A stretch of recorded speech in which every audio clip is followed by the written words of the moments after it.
Hello everyone, today we're going to take a look at Unit 4, Lesson 9. This is the last lesson in this unit of Quadratics Part 1, and we're going to be talking about transformations today.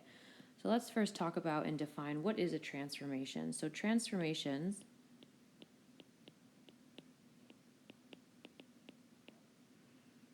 are any changes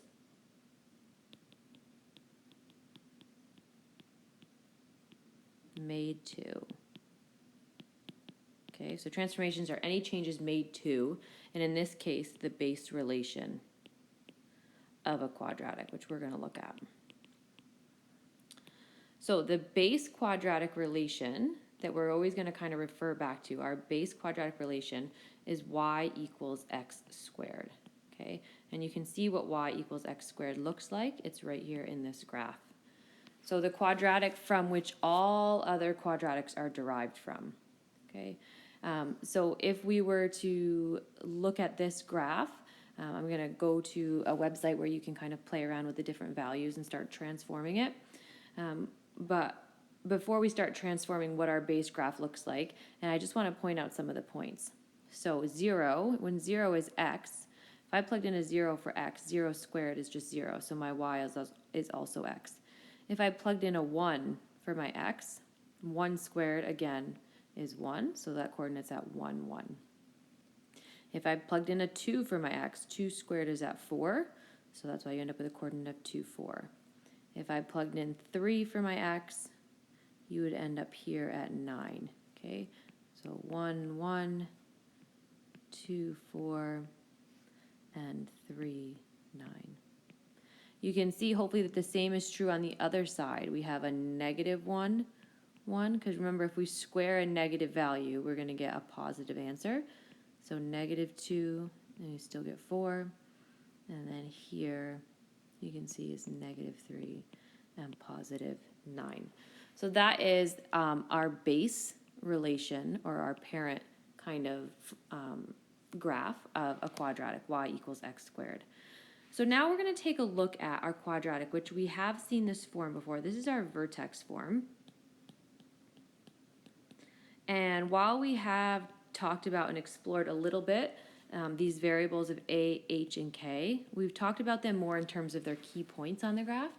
Today we're going to look at how they actually transform that base quadratic relation of y equals x squared, but they all do tie together, whether they are the key points or whether we're looking at them as transformations. So I'm going to go and we're going to take a look at how we can transform these graphs on a specific website, but I just want to do some pointing here that h, so if I was to take this and say h, okay, our h represents a horizontal shift. So h is a horizontal shift, and so we'll call that a translation. In elementary school, when you guys looked at translations, you sometimes referred to them as a slide, so where it would move in a certain direction, left, right, up, or down. Okay, when we're saying it's a horizontal translation, though, that means we're going to slide it to the left or to the right. Okay, the next variable we have is our k, and that's going to cause a vertical shift. Okay, so k represents a vertical shift, which again is a translation, so still a slide, where we're just sliding it one way or the other.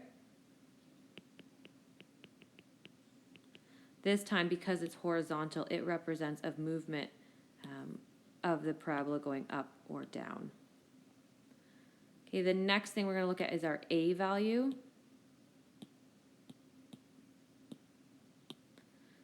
So our a value that comes right here, right, that represents a vertical stretch or a compression by a factor of, a factor of is important, a factor of a units.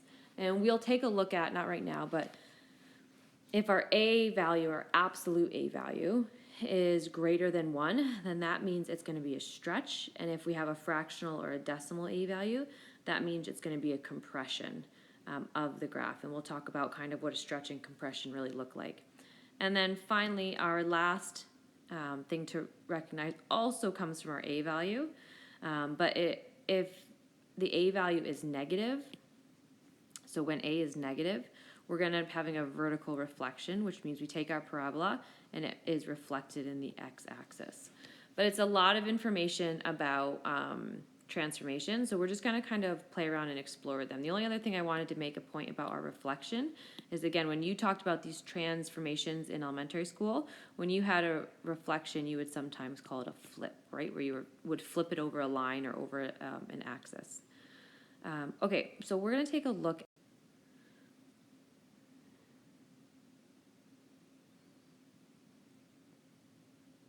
Okay, so let's look at an example here. We'll say that we have y equals x minus 2 squared. So some information we can take right from this equation is our vertex. Remember, we take the opposite sign for our h. So our h is 2, and there's no k value being added, so it would be at 0. Our axis of symmetry comes right from our vertex. It's the x value of our vertex. So x is going to equal a positive 2. If we then take a look up at our transformations, if we were trying to list what's going on with our transformations, well, we have a 2 for our h, right? So our h is up here. That tells us we're going to have a horizontal shift.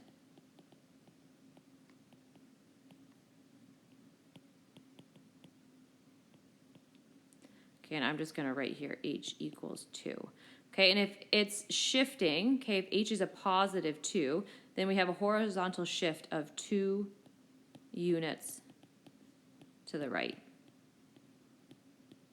from that base function. We're going to look at a couple more examples before we actually start graphing these things based on transformation. Gizmos. Okay, and we're going to pay attention in particular to the red bar here that allows us to kind of manipulate or play around with the equation.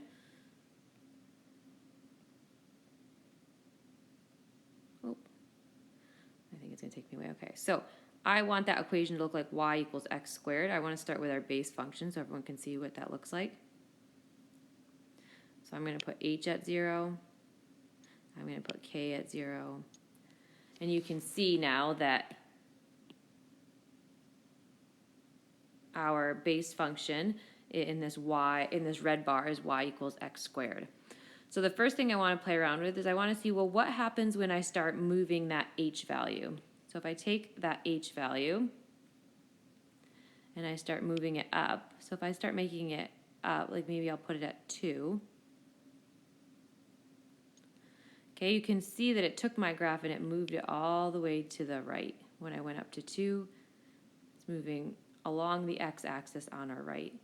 If I go back to 0, I'm right there at the origin, and if I move it to the left, the parabola moves to the left.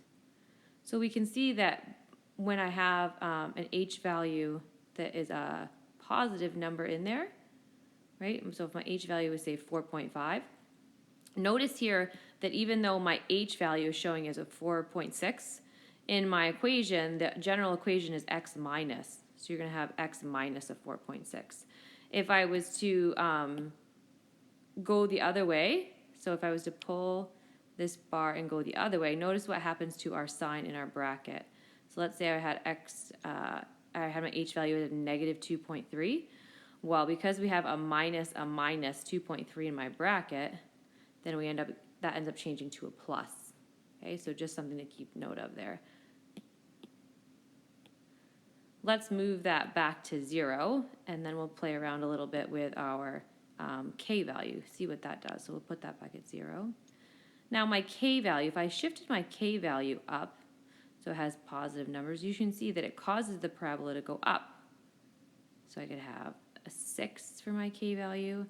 If I go back to 0 and I start going negative, hopefully we can all kind of predict what's going to happen there. Right? As I move down my k value, then my parabola moves down. So let's just say I have my k value at negative 4.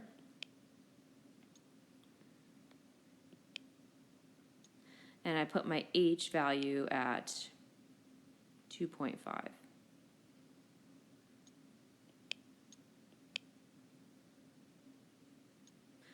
Okay, we can look and see now that it caused my my parabola to shift to the right by 2.5 and shift down 4. And we have a vertex that represents both those numbers, right? So we have a vertex that's at 2.5 and negative 4. So we were always able to pull that information out of our vertex form, but this is actually showing how that vertex is actually a transformation of our base function. Okay, so those two values represent a shift up and down and a shift left or right. So let's now just take a look at the last variable that's kind of the most complicated to understand, but once you practice with it, it's not too bad. So I'm going to go back to my base function of y equals x squared. If I increase my a value now, take a look what's happening to my graph. You can see it's getting skinnier. And the way we talk about this in math, if I put it at 4, let's say, we're really vertically stretching that graph. If you think about if I was pulling on the top of that graph, right, the top points of either side of my parabola, and I was pulling on it, I'm causing it to stretch, which is making it thinner. If I went the other way, so you can see my a values are 4, and I'm gonna go back to 1. So that's my base function. You can see anything kind of above my base function of 1, it gets skinnier. If I stop at 1, which is where we started from, okay, and I look at what's going to happen if my a value is between 0 and 1, you can see it's starting to be what we say is compressed, right? So it's starting to get fatter. So now again, think about if we're on the top of our parabola and we're essentially pushing it down. What's going to happen to that graph as we do that? And what's happening is it's compressing or getting fatter. Okay, all the way, so any decimal or fractional kind of number will do that. Take a look at what happens when I go to 0 though. So if I put a at 0, I'm basically saying all my variables are 0 and the equation is just going to be y equals 0. So when I do that, what I end up with is just a horizontal line along my x-axis. But as soon as I go below 0, you basically take a graph that was once pointing up and it is now pointing down. And we've talked about that our a value makes our parabola point down, but you can see how that's actually a transformation that's making that happen. So again, if I go to a negative 1, that's essentially my base function just flipped, right? That's that original y equals x squared, and we've just flipped it over the x-axis. And the same is going to be true here.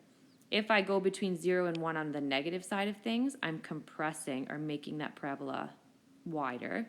If I go above 1, I'm again making it like a larger number that's negative. I'm making it skinnier or stretching my parabola. Okay, so that's how a affects the parabola. Put it back at 1. So I just want to go back and we're going to talk through some examples in terms of what they tell us about the parabola is going to look like and talk through what transformation is happening. So we'll go. Okay, so our next example, we have y equals negative x plus 3 squared. So we can again identify our vertex. We take the opposite sign for our h, so we'll have a negative 3 and 0. And our axis of symmetry comes right from our vertex. So it's going to be at negative 3. Okay, I'm going to identify my transformations this time with another color. So we have a couple different transformations happening to my x squared here. All right, we have a plus 3 and we have a negative happening. So that negative is on my a value. That tells us we're going to have a vertical reflection. And that plus 3, that means my h is actually a negative 3, right? Because we always take the opposite sign of what's going on in there. So that means we're going to have a horizontal shift.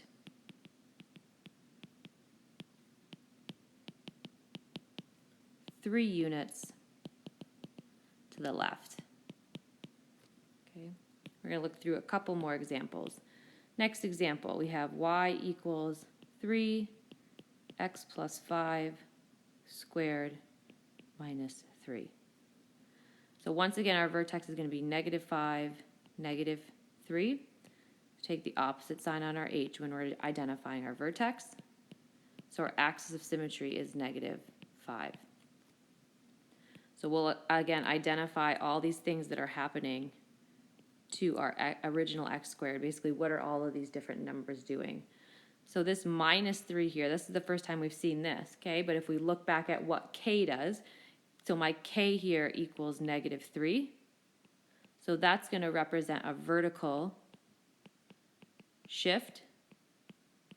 And because it's negative, we're going to go down. So a vertical shift down 3. Then we have h is at negative 5. So that's going to represent a horizontal shift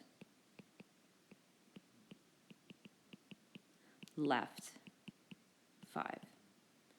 And then finally we have this 3, which remember that our a value represents a stretch or a compression, and we saw when it was bigger than 1, it stretched it. It was like it was pulling on the top of that parabola. So we're going to have a vertical stretch by a factor of 3. And we're going to talk about how does that by a factor play in when we actually go to graph that, but we'll try one more example before we do.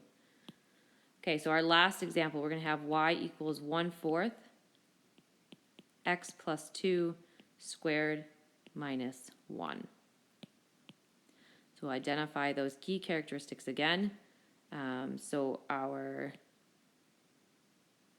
vertex comes right from the equation. It's going to be a negative 2 and a negative 1. So our axis of symmetry is going to be at negative 2. And then we will identify all those transformations. So everything, all those numbers, what are they doing to our parent function? So we have a minus 1, so that's our k value equals negative 1. So k represents a vertical shift. And because it's negative, we can say it's a vertical shift down 1. Then we have our h is equal to 2.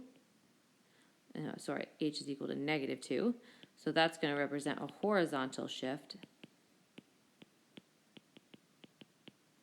And since it's negative and it's horizontal, that means it's moving to the left by 2.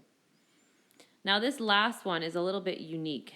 Okay, we have to think about what is this doing. So it is going to compress, right? We have a vertical compression happening here. If we have a vertical compression, so I'm just going to write a equals 1/4. We have a vertical compression because this time it's not greater than 1. It's one of those numbers that's between 0 and 1, and we saw that that made the parabola wider when we were looking at it in gizmos. So it's a vertical compression by a factor of 1/4. So what that means is we're going to compress each of those points by 1/4. So instead of compressing them by, instead of multiplying them by a whole number, we're multiplying them now by a fraction. Okay, so we're going to take a look at some examples in order to see how we apply these transformations and what we know about a step pattern as well. Okay, our first example we have here is going to be y equals 2x squared. So we can identify our parabola. We have nothing being added to our x squared for h, and we have no k value. So that's going to be 0 as well. So if we were to take a look at what is going on with our equation here, we have that our a is equal to 2.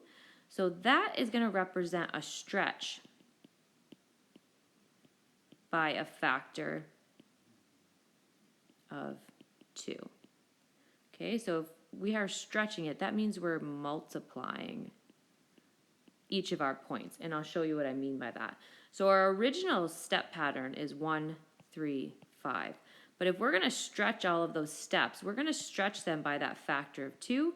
So we're going to multiply all of them by 2, which means our new step pattern is going to be 2, 6, and 10. So if we were going to use our step pattern, we'll first plot our vertex. So we have a vertex at 0, 0. Okay, I'm going to write my vertex in my table of values right in the middle here. And then I'm going to use 3 points on either side of my vertex.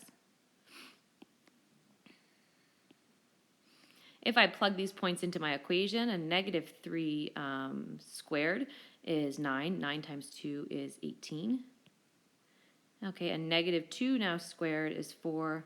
4 times 2 is 8. If I look now at my -1 squared is 1. 1 times 2 is 2. Okay, you're going to get those same values when you go on the other side of your vertex.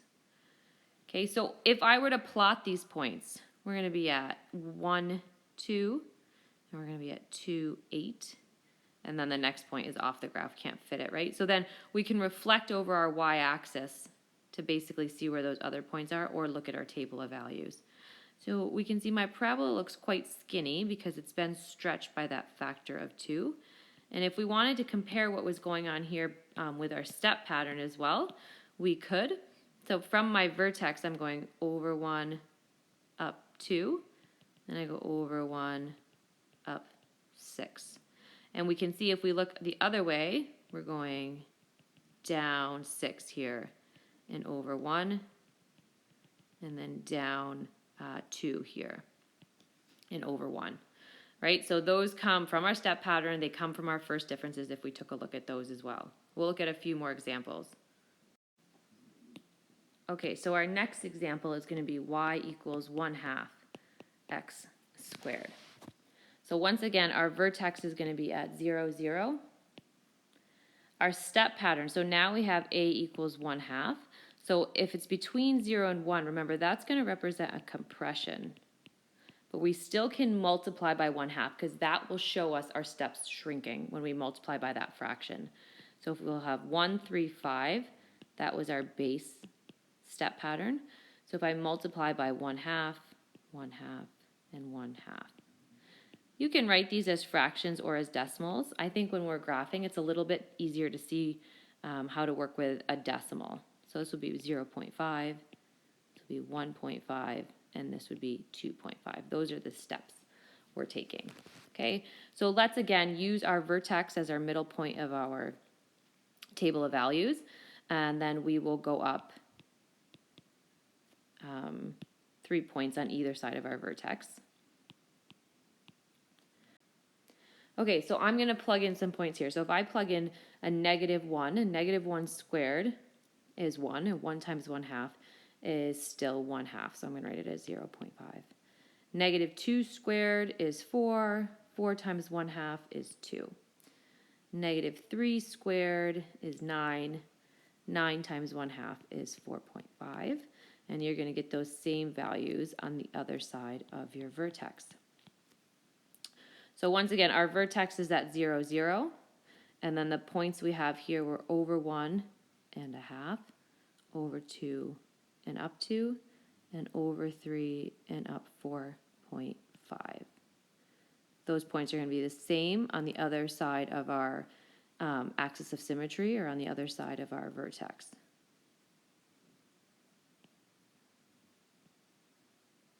So it will look something like that. And again, if we wanted to look at our step pattern to see what's going on with each of these points, it's over 1, up 0.5, over 1, up 1.5, over 1, up 2.5. So our step pattern we could have also then graphed with instead of using our table of values. So for the next couple, we're going to give them a try. We're going to list our transformations and try to graph using our table of values and then also our transformations. So our next equation is going to be y equals 3x squared minus 7. Okay, so if we looked at this, we wrote, so we had every variable, this would be like x minus 0 because we don't have an h squared minus 7. So that tells me my vertex is going to be at 0, -7. Okay, this time we have an a value of 3. So if we try to identify what our step pattern is, this is going to be a stretch, right? Because we're multiplying by a number greater than 1. So I'll multiply my base step pattern by 3, and we will get 3, 9, and 15. Okay, so I'm going to first plot my vertex at 0, -7.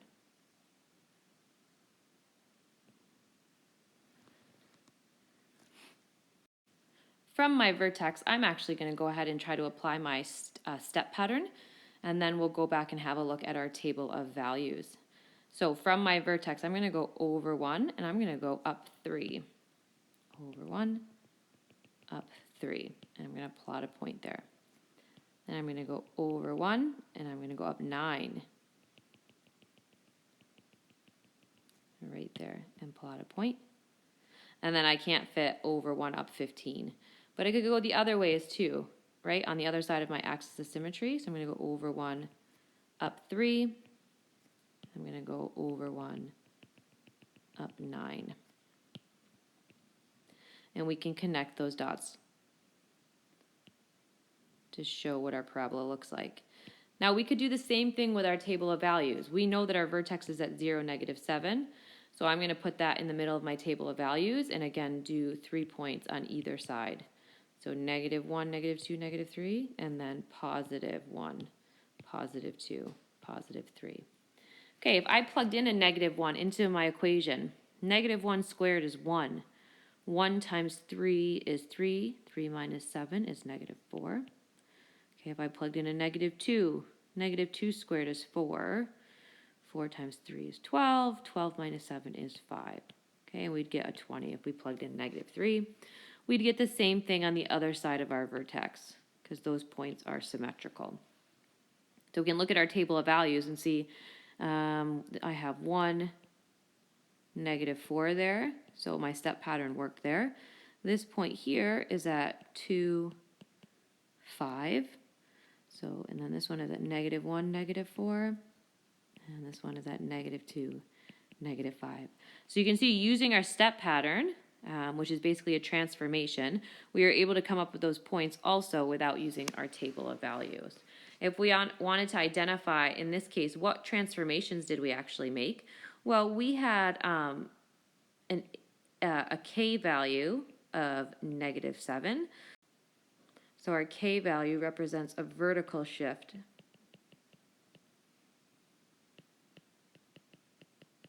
down 7. And then we had an a value that was equal to 3. So that represents a vertical stretch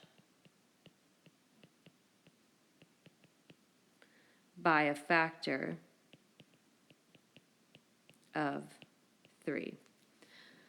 So either applying our step pattern to the vertex shows our transformations, or by doing our table of values, you're going to get the same result. So let's try one more example for today. Okay, our last example we have is y equals -2 times x minus 1 squared plus 6. So our vertex here is going to be 1 and 6. Our a value is a -2. So this tells us we're going to have a stretch, but it's going to point down this time. Okay, because it is negative. So that, in terms of a transformation, is going to represent a reflection, but we will list our transformations in a minute. If we look at our step pattern, we have 1, 3, and 5. And since we're stretching, we're going to multiply by the a value. So our new step pattern is going to be a -2, a -6, and a -10. Let's plot where our vertex is. So our vertex is at 1, 6.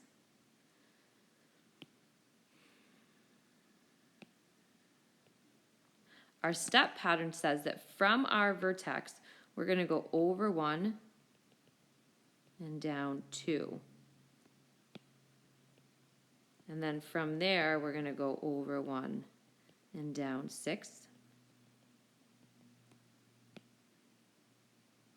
And then again, we're going to go over 1 and down 10, which is going to take us off the graph, but only a little bit, so we'll plot it.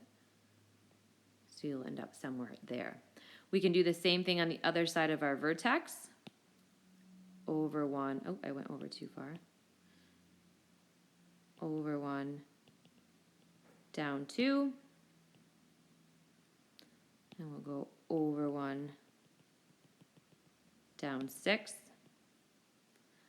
And finally over 1, down 10. Okay, we can connect those dots, and we can also kind of verify these points using our table of values.